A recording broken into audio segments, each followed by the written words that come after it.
Hello everyone, and welcome to another episode of Digging History and Honoring the Sacrifice. And I am your host, James McCormick. And let me tell you, it has been just some crazy weather throughout the month of February and into March. We had no snow, then we had snow, then we had cold again, and it's cold again, but that's okay. I got my trusty jacket on. And I can see, as you see, I'm sporting my new glasses. And every year I try to talk about this because I know a lot of the kids that are in school right now, you're wearing glasses, maybe for the first time, and maybe you feel a little self-conscious about wearing those glasses. Look, don't ever feel self-conscious about that. You know what? Because on glasses on or glasses off, the most important thing is that you can see, and I'm sure you're just as handsome or as pretty with or without them. So don't worry about those things. Just like me, the guy that's out here with Digging History, the guy that goes out with the German Shepherds and finds all the cool stuff. Now, we don't have Cookie or Bravo or a new one that we picked up because we do some German Shepherd saves. And there was a really sad story about a dog named Dixie. Dixie was almost 9 months old, and she had been kept in a very, very bad environment. Dixie's was kept in a cage most of the time, and her paws had started to curve in because she had been kept in a too small of a container. This is the thing that happens, and this is why I talk about this with the dogs, especially with German Shepherds or with any breed that's a little bit larger. They are active. They are going to use the bathroom. There are things that they're going to do. They eat. They need to be loved, and they need to be feeling like they're part of your family. If you get to a point and you want a dog, a lot of people say, oh, I'd love to have a dog. I'd love to have a dog. Really think about that. If you notice any time that I'm out in the woods, I tell you about Bravo. You're going to see some of those videos where we hit a hot streak, and it's time for me to start carrying my backpack with extra water, with extra food. It's not just all about you. It's also about your partner, your pet, your pal. And let me tell you, the saddest thing is to take one of these dogs that has been mistreated and then have to try to build up their confidence and trust to learn to trust human beings again. I guess if there's one thing that I would really still get fired up about, it's about the abuse of animals. If you have an animal that you can no longer take care of, folks, then you need to be finding it another home. And then really think long and hard about taking those animals in the first place. It is a commitment. It is a commitment 24 hours a day, 7 days a week. Because they got to eat every day, they got to do other things every day, and somebody's got to be there to take them out and take care of them. So while we love our dogs and our pets and our animals, and whether you have cats or hamsters or whatever it is that you're taking care of, those things are your responsibility. And at Digging History and Honoring the Sacrifice, we are very serious about taking care of our service animals and our digging partners like Bravo, Cookie, and now little Miss Dixie, who's not so little. At 9 months old, well, she's 9 months old now. We got her a little while back. She has obviously been eating well. We just weighed her in day before yesterday, 77 pounds. 77 pounds. Big Bravo, you seen that big boy? 110. Little Miss Cookie, 44 pounds. So, she's the runt, the smallest one of the group, but she's a lot of fun too. And these are wonderful, loving companion animals and service dogs. So let's talk a little bit about what the show is going to be about today. The show is going to be about wartime industry and the artifacts in some of the towns that popped up from the period of time 1917 and as early as 1915 in some cases, and then up into through World War II. Basically, up into the 1945, from 1917 to 1945 period, you had two wars. You had World War I from 1917 to 1918, and then you had World War II from 1941 to 1945 for the United States. And obviously, as early as 1939, you saw an increase of production in the United States because we started to sell wartime products to England and some of our allies that were fighting against the Nazis and the Imperial Japan. And I wanted to talk about that two towns in particular, the town of Nitro, West Virginia, which is a living, a town that's basically is a living testimony to World War I. That town was wholly and solely created to support the war industry in the First World War, and they also did a lot of work during the Second World War. But in particular, they made, bullets and I believe it was the French 75 was the artillery shell that they made there as well.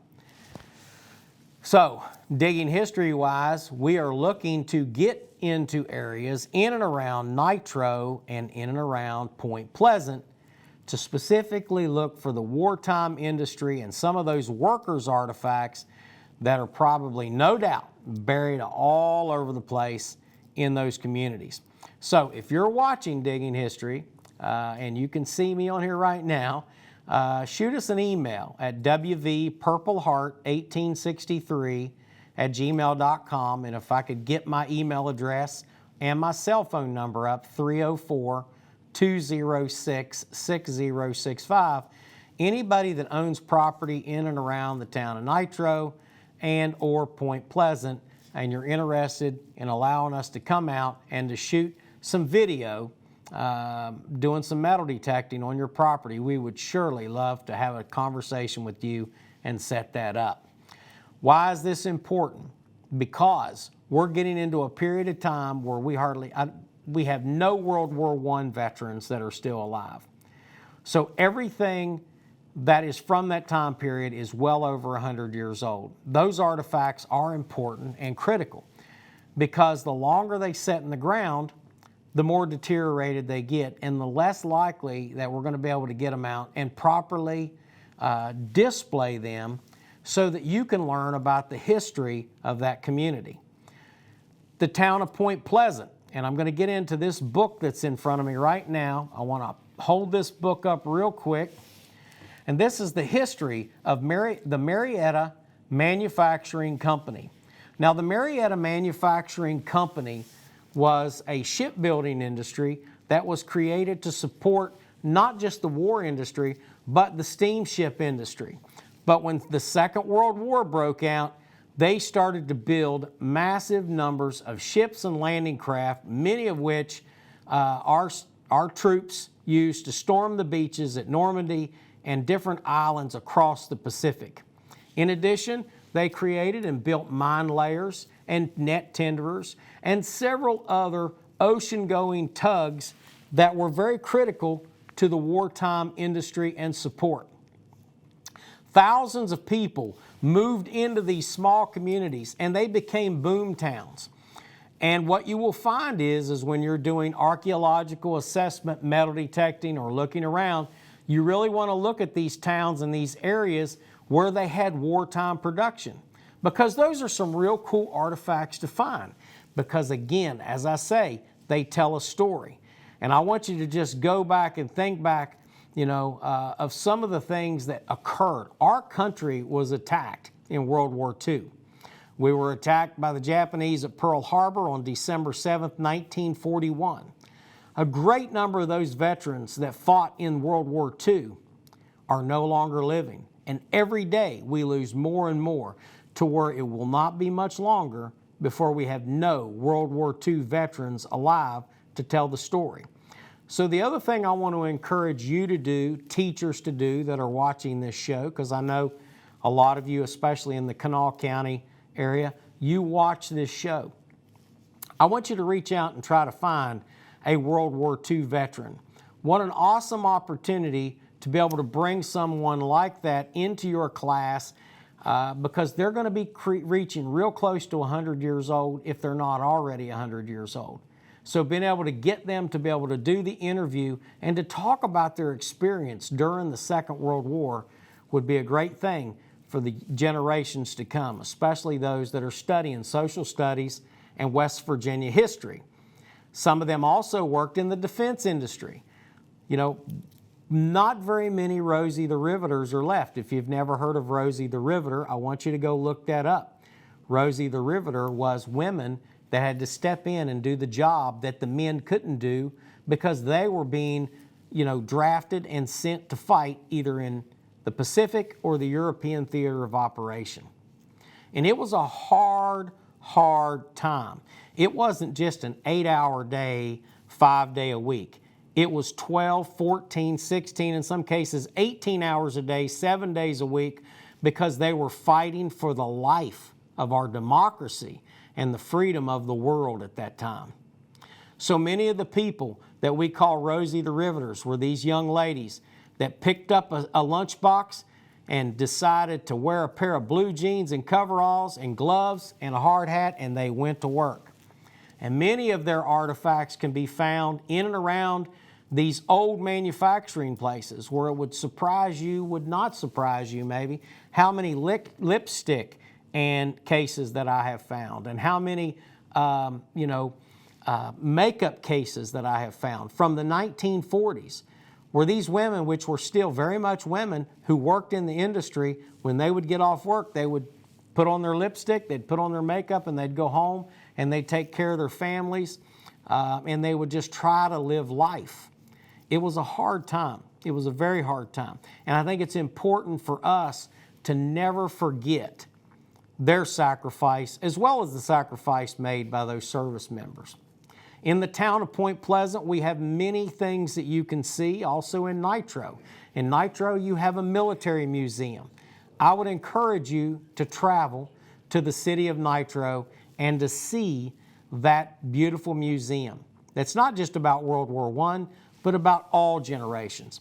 As a matter of fact, on March the 30th, I have been honored and been asked to speak as the MC of events for the Vietnam Veterans of America anniversary, and they do that every year. So it's going to be a wonderful experience to be able to sit in there and to introduce some of these fine heroes that served our country in Vietnam. In Point Pleasant, some of you may or may not know, my daytime job, I work as the director of the Point Pleasant River Museum and Lake and Ray Cook Learning Center, which is at 316 Main Street in Point Pleasant, West Virginia. We love to have schools and organizations set up tours of our beautiful museum. In addition, right up the street, we have the Mothman Museum and several other places to include Tuindaweed Park and also the TNT area, which was an area that created and made explosives for the Second World War.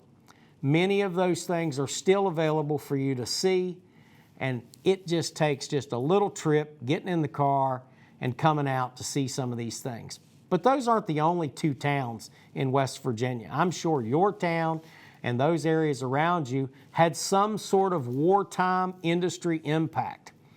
And so this digging history is dedicated to those that worked in the wartime industry and those towns that stood up and become boom towns during the war so that they could supply all of the bullets, the bombs, and supplies that were needed to fight and to win 2 world wars.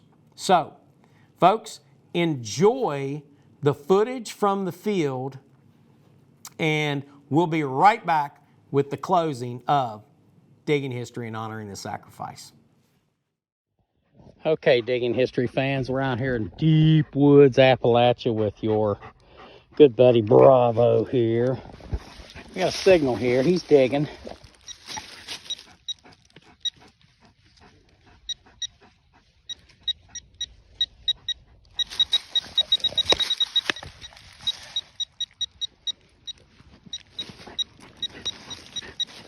He's trying to get it out. He may have already threw it out. I don't know yet. Let's look and see here. All right, Bravo, that's enough. Here, back up.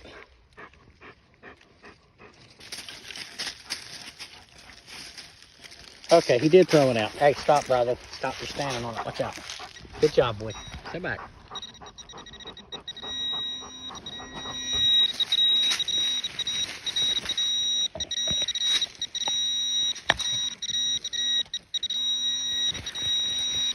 There it is, right there. Look, Bravo, look what you found. Look, hey. You found this, okay? It's a shotgun shell, folks, but that's the reality. I probably dig 100 of these every time every week or so, or, every few days. I mean, some days I'll dig 30 in one day, but this is all part of it. This is the reality, folks. You dig it, then we have to clean this mess up that Bravo's made here. Look at his mess. Oh, Bravo, you're too close. All right, folks. There he goes, off again for another adventure. Okay, folks. You probably already see that stuck out of the ground right there. That's the first good find that we found today. And man, we have been, phew, it's been a rough one today. Sleep good tonight.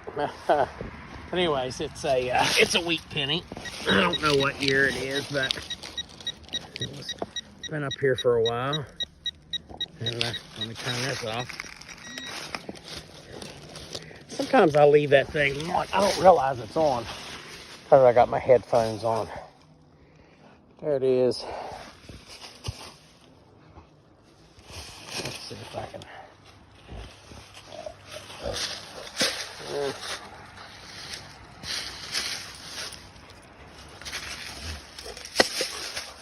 Oh, Bravo.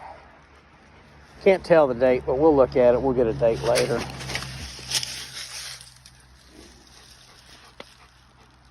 You know, it's a penny. It's not going to be anything too.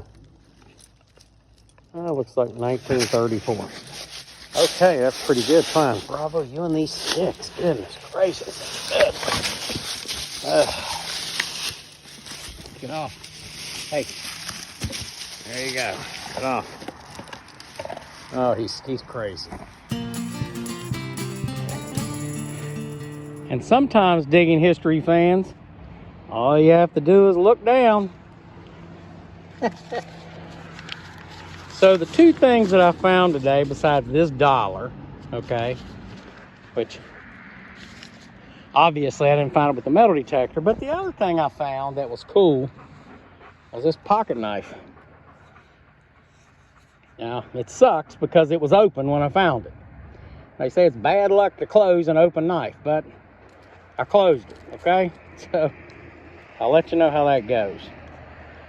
But it was on top of the ground. The rest of the stuff I found was shotgun shells and just trash. So, but we had a good time. Got about 12,000 steps in, which is really good. So you can't find anything sitting on the couch. And here comes my buddy Bravo. Check him out. There he is with his stick. He's a big boy. Yep. That's what I found, Dad. I found a stick. My name was Bravo. Bravo. Yeah, he wants me to throw it. Okay, let's see if we can get some playtime out of Bravo. You see it? You see it? Go get it. Oh, yeah, that's a good boy. Wait a minute. Oh, there you go. All right, Bravo. Let's go home, son. All right, one more time. All right, you ready? You ready?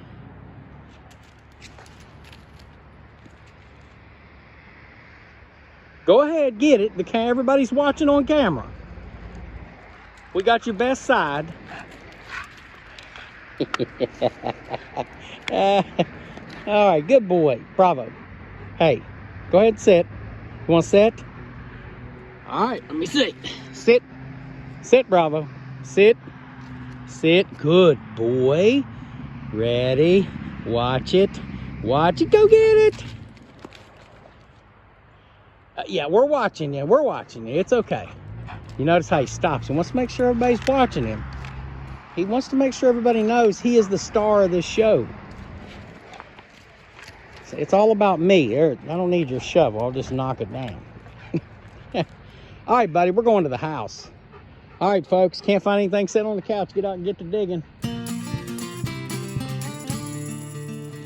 Okay, folks, James McCormick here with Digging History. And I'm giving you a really good close-up of a typical find that we find out on the battlefield, which is the 3-ring bullet. Now, this has been cleaned up, and you see the brown in the rings. And it's called a 3-ring bullet because of the 3 rings here. Not the rings with the brown in it, because, you know, but either or. There's 3 rings there. And commonly referred to as a Minet ball, which is a French term. And I get a lot of questions. Why are they white? Well, that's the oxidation of lead. After, 150 years plus, this thing turns white. Like I find bullets fired from the 30s, the 40s, they're also starting to turn white. And when you clean this off, I could literally clean this and make it look silver again. It would not take very much time. Clean off the oxidation and really get down in it with with the brush. But this is how people know this is a Civil War bullet. And the first thing I do is I look in the side. So inside here, this is where the powder goes and it pushes the bullet out. Now, the first thing I noticed about this bullet, it was dropped. It's never been fired. I see no ramrod marks on the top. You usually will find where the ramrod crammed it down into the barrel. And then you can also see the ring right here, the manufacturer's ring where they molded that bullet. It's just been sitting in the dirt. So most likely a soldier was pulling out a cartridge, which was packed in paper, and it had the powder in it, and they would bite it and they would pour it down into the barrel, and then they would ram it home with the paper between the powder and that. And so sometimes they get excited and they drop one. So we find a lot of drop bullets. And this is definitely a dropped 3-ring 58 caliber bullet. 69 caliber is a lot bigger than this. I mean, those are what we call the big boys out there. But some things that I do look for in the center are stars, and there's no star in here. So this is a latter war bullet, sometime after 1862. And from the area that I'm at, I'm going to estimate that it was from 1863 to 1864 time period. Another telltale sign that hasn't been fired, you see that ring right there? So that's part of the manufacturer's ring. So that's not a blast ring. There's no, blown out portions of this. There's no places where it struck the ground or hit a rock. But my telltale sign is always I look for the very tip, looking for ramrod marks. So of all the things you can find related to Civil War history, this is one thing that everybody just looks at and says, oh, that's a Civil War bullet. Now, you got to take into consideration, sometimes you find these all over places where there was no Civil War activity. It's because these soldiers brought these home after the war and they hunted with them for several years. So you may find 3-ring bullets that were intended to be fired by soldiers. It's like any other war. We buy up the old war surplus. Back then it was easier to, they actually didn't have an issue with the Second Amendment back then. And you got to bring your rifle home with you and probably a couple hundred rounds of ammunition. And they would go out and they would hunt. They didn't waste ammo. They'd go out and generally, kill their game, and that's how they lived after the war. But this one came from down around the Potomac River, really close to the first Battle of Manassas, and probably the second battle. But there were also several camps, and there were several skirmishes in and around the area. And I suspect this came from a skirmish from around 1863, 1864 time frame. Do I know that for sure? Nope. But I do know that this is a cool find, and I wanted to give you just a little bit of an education on the Civil War 3-ring bullet and why it is white, and also some of the things that you're looking for. Now, if you look in the center and you see a star, it's like an embossed star in the center of this cone that goes inside there, then you know that that's some of the original bullets that came from the Washington Armory. And so that would be probably very early war, a lot of 69 caliber bullets. And I have found some 58 caliber bullets with the star in them, but mainly they're 69 caliber. And it's really cool to find those because there's not as many of those as there are of these. So it does make them a little more valuable, I guess. I don't know. We don't do it for the money. But that is a Civil War 3-ring bullet from your friends here at Digging History. 5.5 minutes of explaining this bullet. I hope that it doesn't bore you, and I hope that you've learned something. If you have any questions, you can always email me at WV Whiskey Victor Purple Heart 1863 at gmail.com. That's WVPURPLE HEART 1863 at gmail.com. My email address is because I'm a West Virginian. I have Purple Heart. I actually have 3 of them, and the state was formed in 1863. So that's the reason why that I have WV Purple Heart 1863 at gmail.com as my email address, because I love my state, love my history. And I say to all of you, God bless America and have a great day. Okay, folks, James McCormick here with Digging History. We went out metal detecting today and walked a few miles. And I want to show you what Bravo's doing right here. He is one tired little German Shepherd puppy. I think he got his fill today. In the dirt. You know, every time we go home, we can always tell when Bravo's been out metal detecting with old Dad, because his nose has got more dirt on it than his paws. That's just the way that those German Shepherds are. He's a beautiful dog, and I love him. So think about this, folks. Some of the artifacts that we found, most of these artifacts are from the turn of the century, from the late 1800s up until about 1945. So we're specifically looking at and looking for these artifacts related to those boom towns and those areas that sprung up during the First World War and the Second World War. A great part of West Virginia history and a great part of American history. Never forget, friends, that the war fighters can't fight the wars without the supplies. So all you Rosie Riveters that were out there, hey, we really thank you for your service as well to this country. And we appreciate those that kept the home fires burning and those that kept the machines turning. Thanks a lot, folks, and we'll catch you next time on Digging History and Honoring the Sacrifice. Have a great day.